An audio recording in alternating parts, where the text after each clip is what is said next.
Na, sveikos mielos moterys, o gal ir vyrai.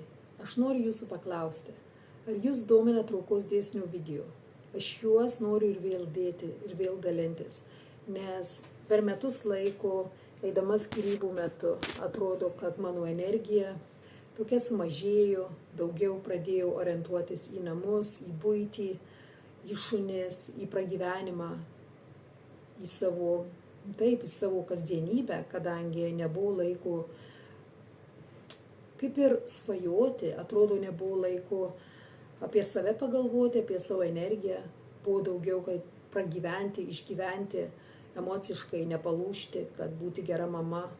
Ir aš taip pasiilgau traukos dėsnio video, nes aš žinau, kad traukos dėsnis ir energija veikia. Ir jos gale aš pasiekiau ir pakeičiau labai daug gyvenime dalykų. Aš pritraukiau dalykus taip. Netgi dauguma gal man sakytų ir sakė, ir iki dabar sako kartais, Renata, o tavo skyrybos irgi traukos dėsnis, tai tu irgi taip pritraukiai? Mano atsakymas yra tikrai taip, tikrai taip.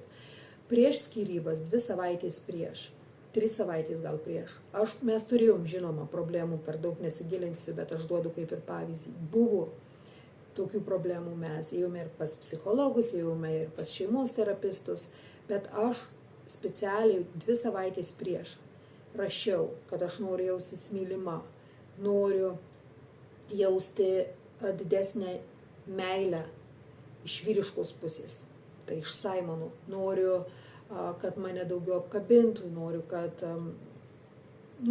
švelniau gal su manim jaustųsi, elgtųsi, nors jisai tikrai švelnus, bet jisai tų jausmų gal daug nerodo.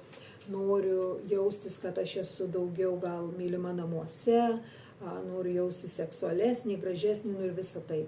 Ir žinokite, nesigilinsiu per daug, nes nėra daug laiko, bet kaip Saimonas pareiškė, kad jisai jau nebenori būti kartu, ne? Jisai pasakė, Renata, tu nusipelnei daugiau, tu nusipelnei žmogaus, kuris. Ir jisai išvardino nuo A iki Z viską, ką aš buvau susirašius.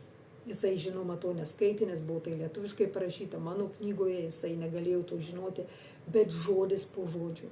Tu nusipelnei to ir to. Man akys ant kaktos iššoko. Aš žinau, kad vienas kitam pritraukime tokį gyvenimą, kokio mes norėjome. Ir nėra jokių nuoskaudų, nėra nieko, nėra jokio pralaimėjimo, tai yra tik laimėjimas. Tai noriu jūsų paklausti, ar jūs domintų ir vėl traukos dėsnių video. Tai va, ačiū.